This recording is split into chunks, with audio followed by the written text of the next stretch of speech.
Hey there guys, it's Morgan coming back to you with another weekly Shlog. We're back here at Highland Cycles in Western Colorado at our little motorcycle shop where we show you all kinds of cool dirt bike stuff.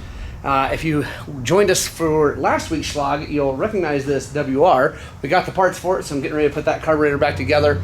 Also the TTR 225, I already did that. Sorry I didn't film it, but it is running and ready to rock and roll. Just waiting on the dial for the petcock, but it's running good after the work we did to it.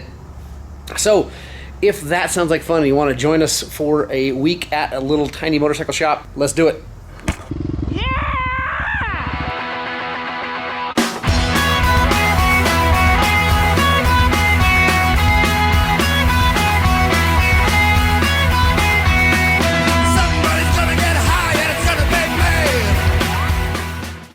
All right, guys. Like I said, first on my left is finishing up that WR. Mr. Sheets is over there servicing suspension, some TBT suspension that we did. It's been about a year ago when we had Brady out to work here before we became an official shop. So Zach's over there, hopefully not screwing that up. I don't know. You know, now he's going to changing oil. Changing seals, guys, that is super, super important. Really should do it every 40 to 50 hours. I know a lot of us can't really afford to do that, or you just get busy, but I can't tell you how important it is to keep fresh fluid in the forks and shock of your motorcycle. It really makes a massive difference in how it works. So. All right, now let's get into this WR. All right, if you joined us last week, you know that we already replaced the mid-body gasket. Now, I've got a new seal for this. I'll go grab that and show you what it looks like. All right, so new seal. These things wear out all the time.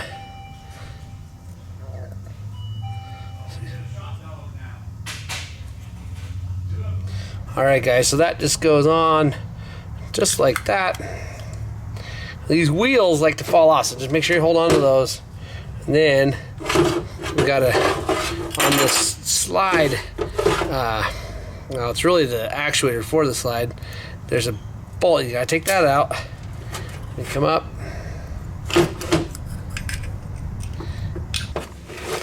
Just roll it right down in there. You want to check and make sure everything moves fine.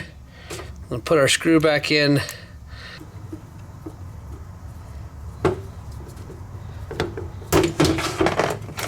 Now we'll take our needle, drop it back down in there.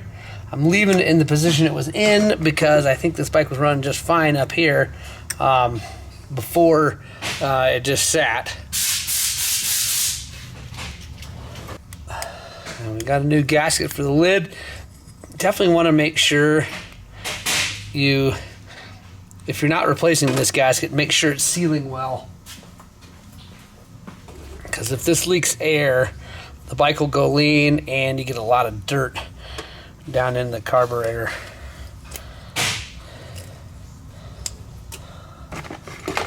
And since we have a new one, we might as well use it.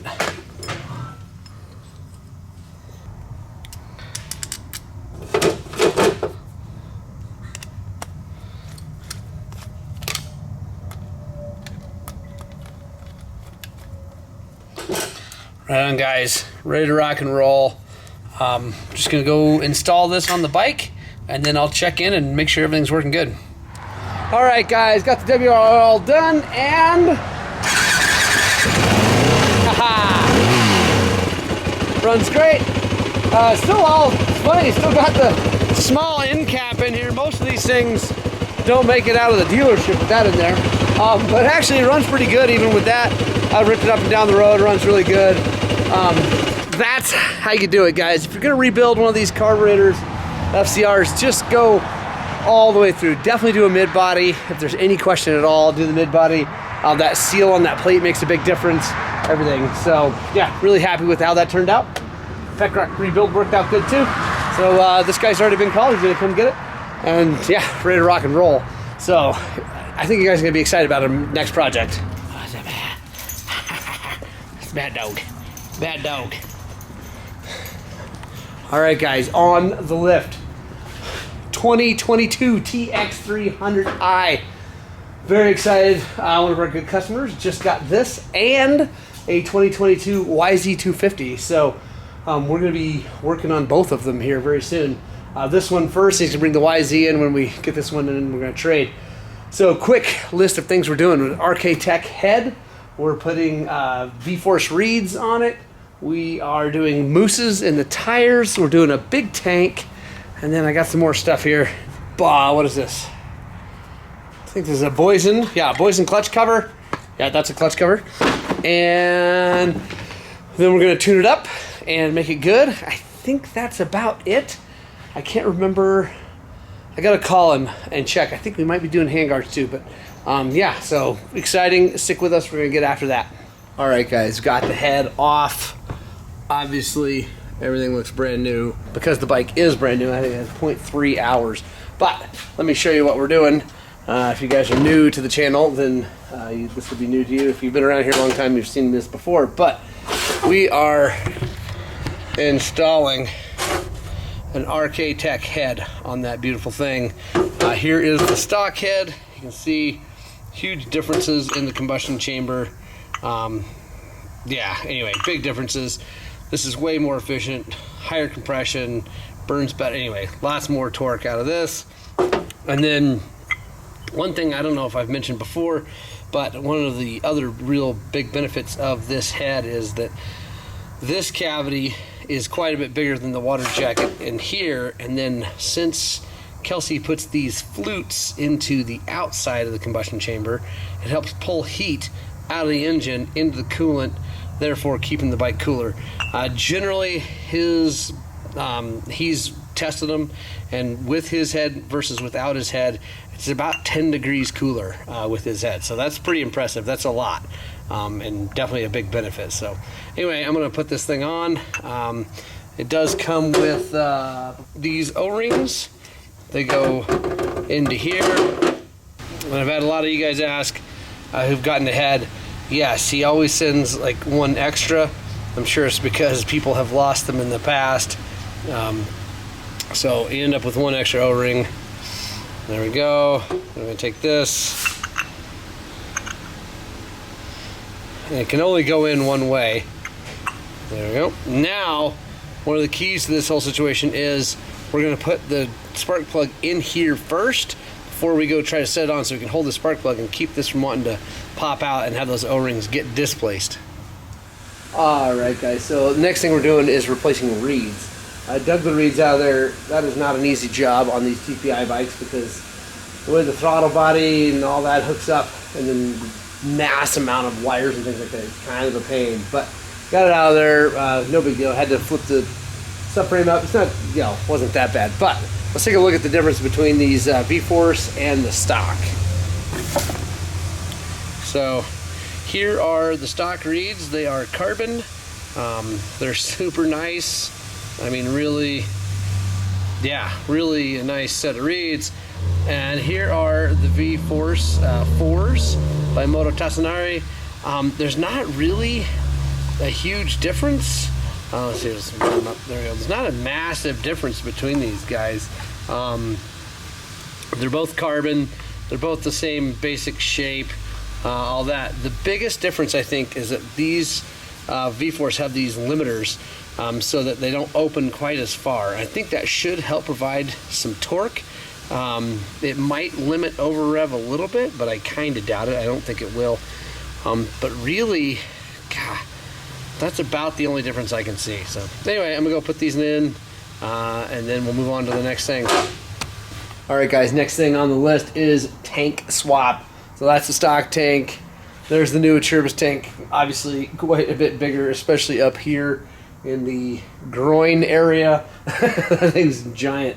But there's really not a lot of good ways to get more gas on board without just going big, because with the fuel pump in here, it actually holds a lot less gas than the normal stock tank. The fuel pump takes up a bunch of room in there. So yeah, no big deal on this one. Just got to take the fuel pump out of this one, put it in that one, take the mounting bits, put them over there.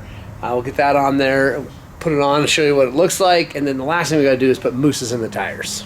All right, guys, there we go. Big tank installed, head installed, reeds installed also. the Boys in Factory Racing clutch cover on it because the stock ones are that magnesium, super soft, so that's a nice aluminum one. Also comes with a really nice gasket instead of just that little O-ring, so pretty sweet. I think the bike looks good. Tank is gigantic, but yeah, what are you gonna do? So now I just gotta put mooses in the tires. You guys have seen plenty of videos of that, so I guess on to the next job. Alright guys, next on the lift is this 2019 TX300. This is the one that we had for sale here at the shop. The customer was selling it, we weren't selling it. We dropped it off to get it serviced before we sold it, and a guy saw it on our Facebook page and he decided to buy it, so it is sweet. It's got 33.9 hours on it, and he is having me set it up for him. We've got the right shock spring on it for him. He's a 215-pound guy versus the other guy that was much smaller. Anyway, still had the stock shock spring on it.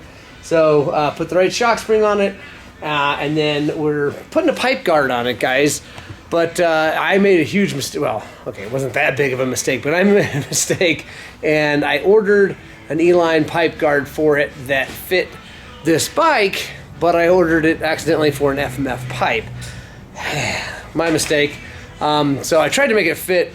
It doesn't fit. Anyway, whatever. So I am now going to run one on my bike. I don't generally like pipe guards. There's a lot of reasons for it. I don't like the way that it makes the energy from a crash go somewhere else. I've seen it rip flanges. Anyway, whatever. Do lots of things. But it fits my pipe, so forget it. We're going to run it. I took the Scalvini off, put an FMF back on it. I've been wanting to try the FMF with the new piston and gasket stack and carburetor setup anyway, to see how that felt, if it's better, different, worse, whatever. But so we run a pipe guard on it now too, so stick with us here on the channel. If you're new here and you haven't heard me rant about pipe guards, you might get to see me rant about this pipe guard if it ever causes me a problem. But yeah, we'll check it out. It's an E-line. It's technically for the newer bikes, but it does fit because it's an FMF pipe. I think the only real difference is this piece right here kind of is bulged out away from the pipe, but that actually might protect the pipe a little bit, but everything else looks like it matched up pretty good. But one of the other things I'm doing here, the real reason I grabbed the camera, was because I wanted to show you how absolutely beautiful bulletproof designs radiator guards are. These things are absolute pieces of art, and they fit perfectly. They've got little machine notches here. They got one for right in here. They just fit so well, and they seriously take like 2 minutes to install. You just take the bolts out of the stock ones. I mean, obviously it helped to have the tank off, but you take the bolts out of the stock ones. It comes with new bolts, new washers, whatever. You bolt them up right back in there. So strong. I've been running these on mine now the whole time I've had this bike, and they have saved me so many radiators, so many ended days. You can see I even still got this one, but because this was here, it didn't just crush the whole thing in and cause me to have to go home for the day. So I am a massive fan, guys. They help me out. It's full transparency. I get free parts from them, but it's not because I didn't buy them first. I used to buy them. Now they help me out, and I'm so very appreciative. We're getting a new 2023 300XC whenever they come out, and we're going to be putting bulletproof designs all over that thing. So anyway, they're awesome. Quick little short commercial for bulletproof designs. I don't get any kickback unless you want to order them from me. I'd be happy to ship them to you. But yeah, I also run their levers. They've got the foldy bendy levers and swing arm guard, and I don't run their disc guards. I might run them on the new bike. I've been running System Tech Racing disc guards for a while, and I really like them because they're lightweight, but they're not as protective, so I might run bulletproof. But I do run on the 125 their bottom guards for the fork lugs. You can see I should be running them on this, so dinged up. Anyway, I'm gonna finish this bike up. The next thing I gotta do is we are putting on the Enduro engineering guards. I'm gonna show you how those work on these Magura master cylinders, because it's pretty cool. So yeah, I'm gonna drop this thing down and we'll get to it. All right guys, got to mount it up. Let me just show you how this works. It's pretty cool because like on mine, if you come over to mine, you can see it just replaces this top clamp on the perch, and it works really, really well. And I was worried that maybe they didn't have something for the Magura because the Magura has the clamshell style, but they do, and it works really good. You got the clamshell here, then underneath there you can see it, there's a spacer. So you take the normal bolt out, put this in with the spacer, and then the way they make this work here is they send you a new pin that you can see is D-shaped, kinda, and that drops into a D-shaped hole, goes down through, and then you put Loctite on a little bolt that goes up in there like that, and everything works super, super slick. So yeah, I'm really happy with the way those turned out.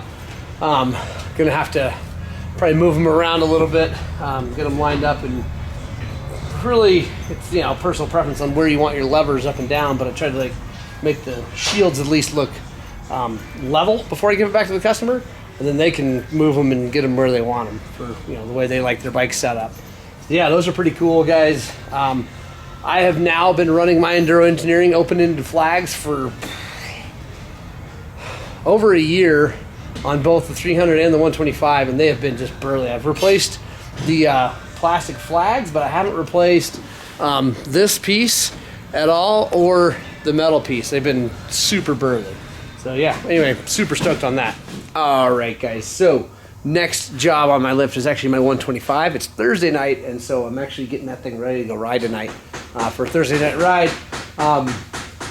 Really the only thing I need to do, other than clean it, obviously, is I'm going to change some jetting. I want to try a different needle out, and so I figured I'd show you guys. We'll dive in deep here on the difference in some needles. Obviously not all the needles. We're not going to go super into different series and tape, well, all that stuff, because honestly I don't know all of it. Like, I mean, I know what the different tapers and things do, and I know that they are different, but I don't know what all of them are specifically for different needles. But let's take a look at what we got here.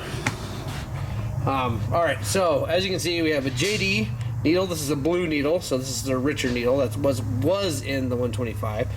Then we have an N8RH needle. These are all Keihin, by the way. And then we have an NECJ. The NECJ is the Suzuki needle. The N8RH is what Kelsey recommends. And then the JD is obviously what JD recommends for richer stuff. Thank you. Let's take a look closely at all these. So if you take a look at the JD needle, it's a relatively straight taper. You can see it gets right here, it makes a little bit of a steep taper. It's almost cylindrical up here, comes down, and then a little bit steep taper, and then it levels out and stays about the same thickness the rest of the way down. Obviously a little bit of a taper. Then we come over here. Let's take a look at, next is the Suzuki needle, NECJ. It's kind of just a very mellow taper, and it gets a little bit down here. You can see there's a bit of a steeper taper right here. It's kind of like the Makundi needle. What up? What up? People coming in. So if you take a look, like I said, you can see this. We'll put this up next to the JD, and you can see how really different they are. And you can see that even though this is the blue, the richer JD needle, it's a fatter needle, especially down in here, which is going to make it a leaner needle. And so this one's going to be a little richer. Now let's take a look at the N8RH, which is the one I'm going to try, versus the NECJ. And you can see it's a little fatter down here at the bottom, so it's probably just a little bit leaner down here. And then as it comes up, it's a smaller taper, it's a slower taper right here on, I know this might be really hard for you guys to see, but on the NECJ, it's a steeper taper right here. So I guess we'll talk about from up here down, because that's the progression. This is like low throttle opening, full throttle opening. But up here, you can see that the N8RH is actually narrower than the NECJ, so it's going to be richer from the bottom. And it's going to be kind of a more mellow taper, but it says from right here all the way to about here, it's a richer needle. And then this turns richer down here. Probably this looks like a little bit richer needle as it gets wide open. And this is more of a easy taper. So I know that that's not like end all be all on needles, but you can see that there's little differences, and those little tiny differences make big differences in the way that things run. And I'm really excited to try out the N8RH, because that's what Kelsey from RK Tech recommends for all of his bikes, or all of his heads and pistons and all that stuff. So since we got a head on this one, we're gonna do that. All right, guys, next on the list is this WR250R, which is the dual sport model of the WR, fuel injected, super simple suspension, kind of heavy, great little bikes though, just for cruising around. They're definitely not like a dirt bike. But problem, customer complaint is that it doesn't do anything. So put the key in the ignition, turn it on, and the, I think it was, hang on.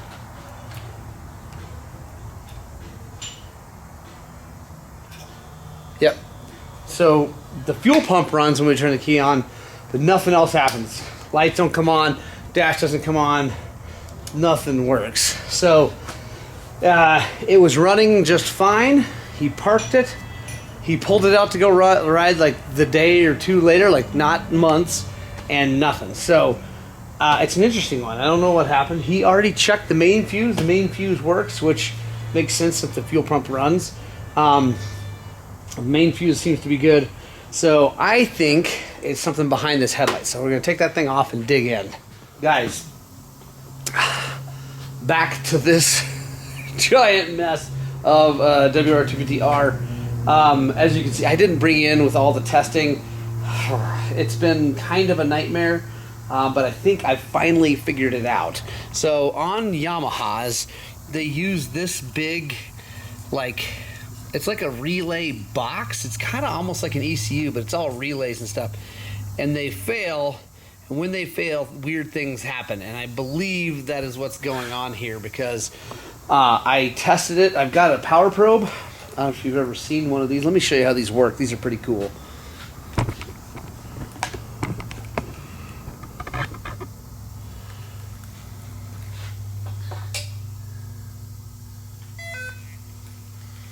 So you hook, hot right there, ground wherever, it happens to be on the motor right here.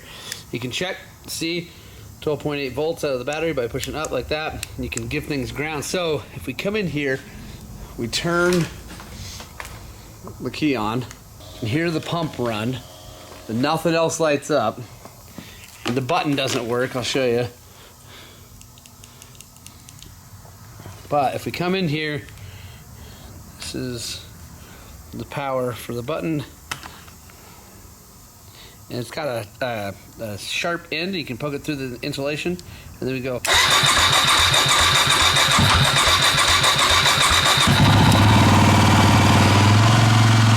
There we go. So it runs. It's just there's some weird electrical thing going on. I've also tested that by providing power. So with this, you give it, positive. That's what I was doing. By pushing on that, you can just give it the voltage. The other cool thing is you can actually check the charging. You see it's 14.2, so it's obviously charging. You can go in, you can activate relays, you can give things ground, you can do all kinds of stuff. I have checked every other thing, and there's just no power going to the button and to that display, and it all runs through here. So then I checked all that by checking the wire colors. So the wire color that I used for to get is this blue with a white tracer. Come down here, blue with a white tracer. So you can kind of check back through the whole thing and see what actually goes through that little relay box. And so anyway, that thing's bad. At least I'm 99.9% sure. I'm enough sure that I'm going to order one, and if it doesn't fix it, I will continue down the road. But make sure you subscribe, guys, because I'm not going to be able to get that by the end of this Shlog. But we will have that thing in here, and I will check in and show you whether or not it works. So yeah, anyway, these things can be super nightmare. Electrical diagnosis can be a real nightmare. But if you just methodically work through it, and basically, I guess I'll just kind of walk you through what I did. Because turning it on, like I said, we could hear the fuel pump, so okay. I did a little bit of research online, and I found that there's a main power plug right here that can unplug. It's the main power supply to everything from the key switch. It was not unplugged, so that wasn't the issue. And I knew that it wasn't totally unplugged since the fuel pump was running anyway, but figured I'd check it. All those wires, all those plugs are hooked up. So then we came in here, and you find the 2 wires. They're down in there that connect with the button. I checked with resistance to make sure that that the button was actually connecting the 2 wires, and it was, but there just wasn't power coming up to it. So if I supplied power, then hit the button, it would work also. Anyway, I used the power probe for that too. I checked the run stop switch, that's all working. So then we came back here, and I knew that this being the main, this is the main fuse and spare. So then also this is a starter solenoid. I knew that if we supplied power to the right wire here, it would work, or it should work. It did. So obviously that's all working. The bike started, so the ignition's working. So this is the other fuse box. We checked everything in there. It's all good. So I knew that it had to be some sort of relay. So I checked all these relays. This one's for the fan, and this one's for the signals.